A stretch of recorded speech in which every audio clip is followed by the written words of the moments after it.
Retrouvez la force de l'engagement. Avec Agipi, épargne, retraite, assurance emprunteur, prévoyance, santé.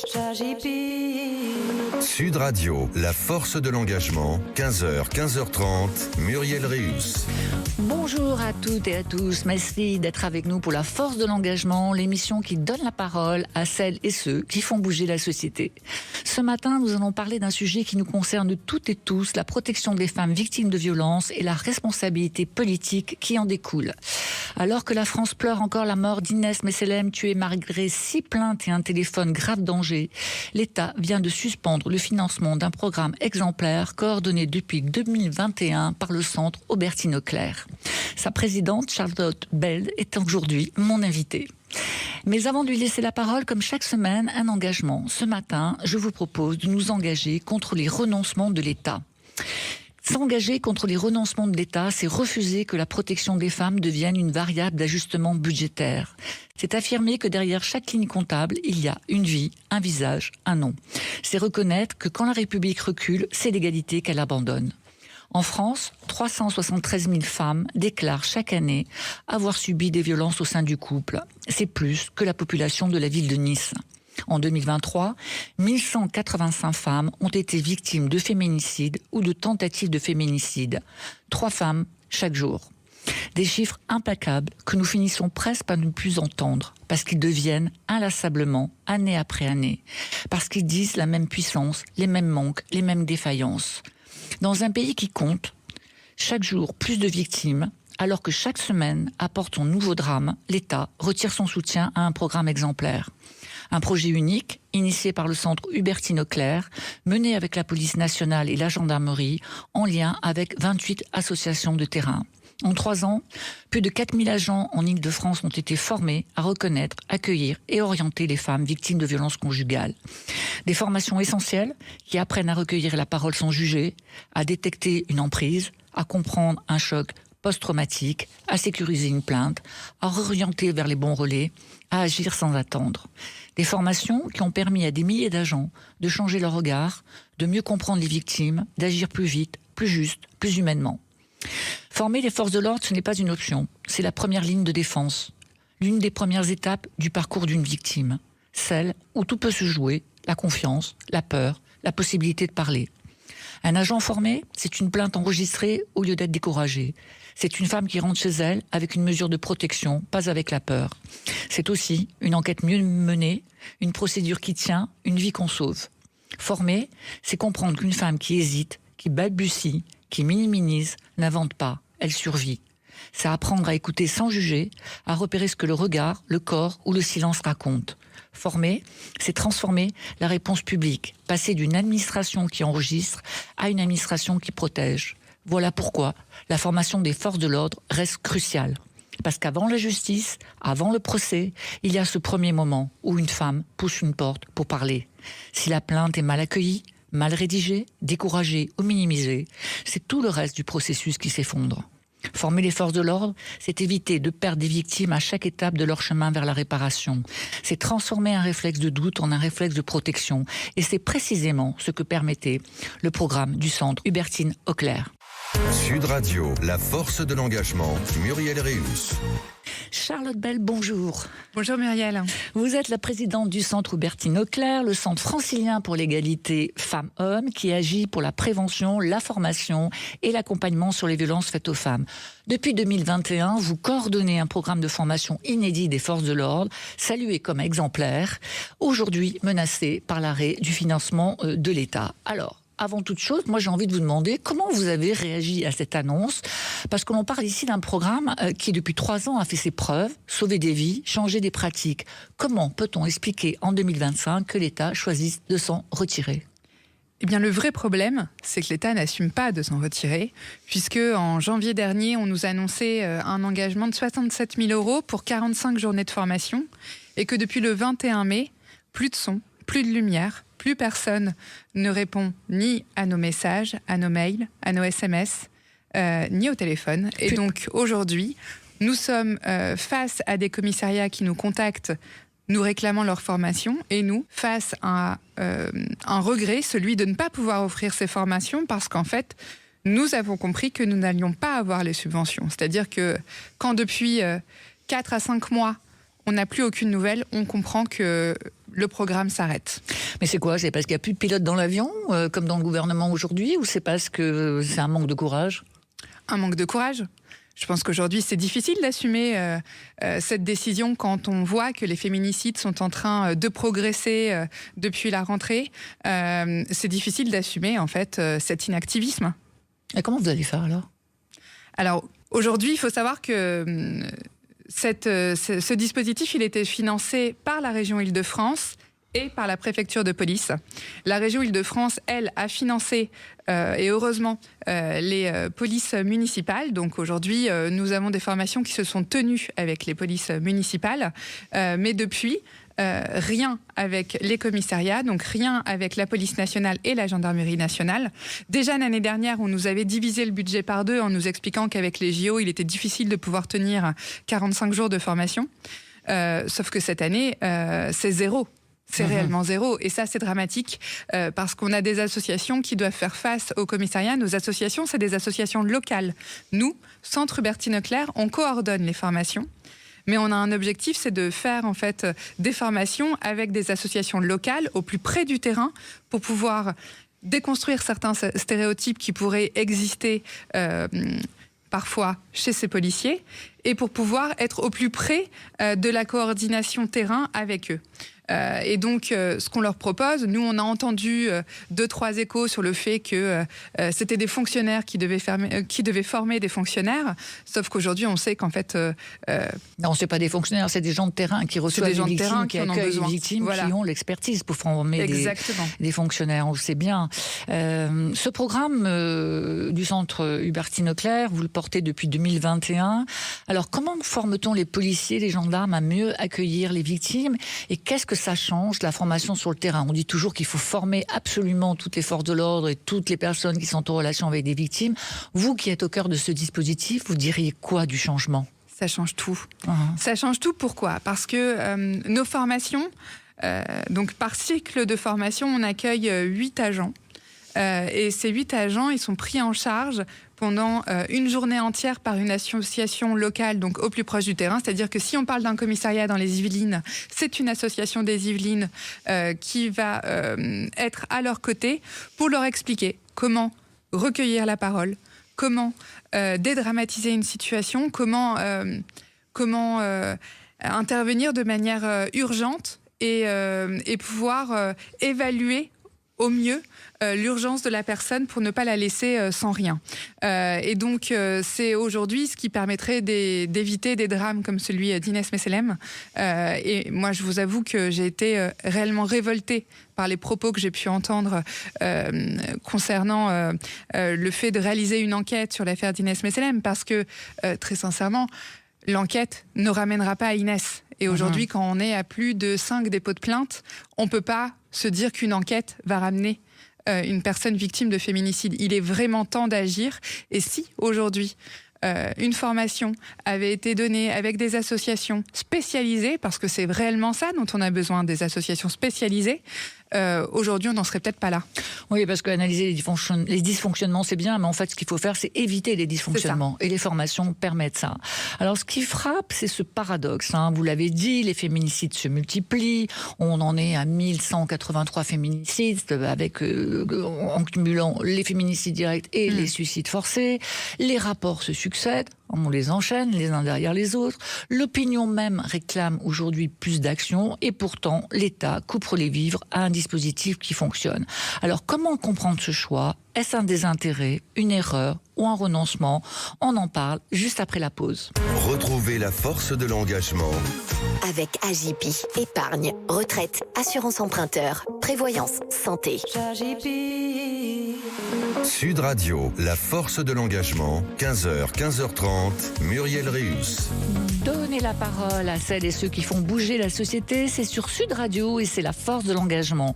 Aujourd'hui, je reçois Charlotte Bell, présidente du Centre Hubertine-Auclair, et nous nous engageons ensemble contre le désengagement de l'État. Charlotte, je le disais avant la pause, comment comprendre qu'en pleine urgence féminicide, je ne savais même pas qu'un jour j'allais prononcer cela, en pleine urgence féminicide, l'État stoppe le financement d'un programme aussi essentiel qui est celui que porte le Centre Bertine Leclerc sur la formation des forces de l'ordre.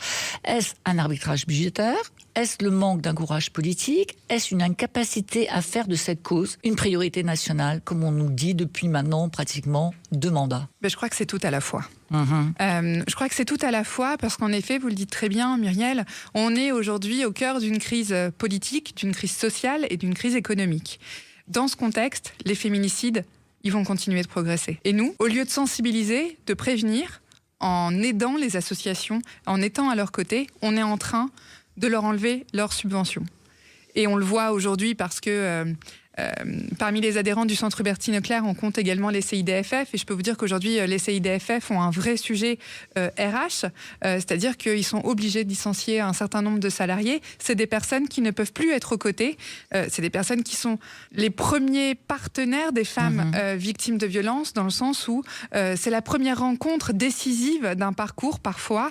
Eh bien, on ne peut plus aller à leur rencontre parce que ces personnes, aujourd'hui, les CIDFF n'ont plus l'occasion de pouvoir maintenir leur emploi. Donc, sensibiliser, prévenir, c'est aujourd'hui ce qui est en jeu à travers l'ensemble de ces subventions. C'est aujourd'hui aussi ce qui est en jeu avec le recul de la subvention du Centre Bertine Leclerc de la part de l'État. Et donc, mis bout à bout, l'ensemble de ces dispositifs, auprès de toutes les associations, ça va avoir un impact direct. On est dans une crise sociale, politique, économique, où on sait qu'on va avoir une augmentation des féminicides, et nous, on ne peut plus répondre à la prévention parce qu'on n'en a plus les moyens. Donc il y a une urgence à agir aujourd'hui, et en ce sens, l'État ne prend pas ses responsabilités. Et nous, c'est ce que nous demandons aujourd'hui à l'État. Annoncer à tout va qu'on agit contre les féminicides, c'est bien. Mais le concret, il est où aujourd'hui ? Le concret, c'est des actions et on ne les voit pas sur le terrain. Oui, il y a les féminicides, mais il y a tout le registre des violences. Il y a les violences intrafamiliales, il y a les violences conjugales, il y a les violences cyber, toutes ces violences, les violences sexuelles. D'ailleurs, le Haut Conseil d'égalité a sorti un rapport édifiant la semaine dernière. Donc, toutes ces violences-là, aujourd'hui, sans formation, on est certain qu'il va y avoir des conséquences humaines. Oui. Réellement. Est-ce que on est en mesure de dire combien de femmes risquent de ne plus être protégées, de ne pas être entendues dans ces désengagements ? Est-ce qu'on sait l'estimer ? On n'a pas de chiffres concrets à pouvoir sortir, mais ce qu'on peut se dire, c'est que même une femme, ça sera toujours une femme de trop, en fait. Et donc, on a un rôle qui est essentiel aujourd'hui, qui est de dénoncer et de dire à l'État, prenez vos responsabilités. Il est temps de les prendre. Il ne suffit pas de faire des annonces, il ne suffit pas de faire voter des lois disant qu'on va s'engager. Aujourd'hui, ce qu'on veut, c'est des moyens pour agir. Et en abandonnant les associations comme l'État est en train de le faire en ce moment, c'est abandonner l'engagement auprès des femmes. Et donc, on ne peut pas dire qu'il y a 5 ans, on faisait de la cause nationale, la lutte contre les violences faites aux femmes, une réelle cause nationale, et aujourd'hui se dire, on a d'autres projets, on a des problèmes budgétaires, et on se désengage et on le dit à demi-mot. C'est pas possible. Les associations ne peuvent pas l'entendre. Et nous, on a un devoir, c'est celui de se battre pour toutes les femmes, contre toutes les violences. Parce qu'en fait, on le sait, aujourd'hui, on ne parle pas uniquement des féminicides, et vous avez raison, Muriel, de l'avoir dit tout à l'heure. On parle de ce fameux continuum de violence. Et ce continuum de violence, on le voit notamment avec le violentomètre qui a été développé par le Centre Bertine Leclerc. Il commence bien avant ça. Et donc, prévenir, c'est guérir. Et on a besoin de ça aujourd'hui. Oui, vous avez parfaitement raison. Prévenir, c'est guérir. Le violentomètre sert à de nombreuses femmes et à de très nombreuses jeunes femmes. Bien sûr. Parce que moi, j'entends très souvent, quand je fais des formations, parce qu'en dehors des radios, je forme les entreprises, et j'entends trop souvent des jeunes femmes dire « Non, mais moi, mon petit ami regarde sur mon téléphone mes SMS, mes mails, c'est pas grave, ça me montre qu'il est jaloux. » Non, il n'est pas jaloux. Et quand on leur donne un violentomètre, on arrive à leur faire comprendre la part très importante de respect, de consentement qui est lié à ce violentomètre. Est-ce qu'aujourd'hui, on aurait une situation pour nos auditeurs à décrire, d'une situation où cette formation a fait la différence ?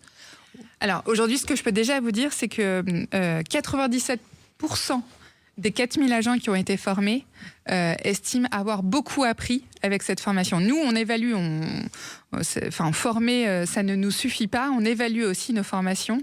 Et donc, parmi les différents agents qui ont été formés, aujourd'hui, 97% jugeaient cette formation utile, ce qui est énorme.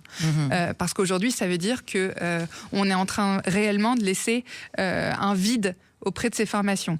Et je peux vous dire que ce vide, on le sent. Moi, la semaine dernière, j'ai passé à peu près une vingtaine d'appels aux associations spécialisées pour leur annoncer que nous n'allons pas avoir ce financement de l'État. Chacune de ces associations m'a fait remonter les demandes des commissariats. Aujourd'hui, les commissariats appellent ces associations en disant « Alors, qu'est-ce qui se passe ? Pourquoi on n'est pas formé ?»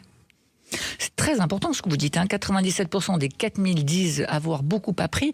C'est d'autant plus frappant qu'on est sur une population qui, a priori, il y a quelques années d'ailleurs, pensait savoir. Exactement. Pensait savoir comment accueillir les victimes, pensait savoir comment les orienter et les accompagner. On s'est rendu compte évidemment que ce n'était pas tout à fait le cas.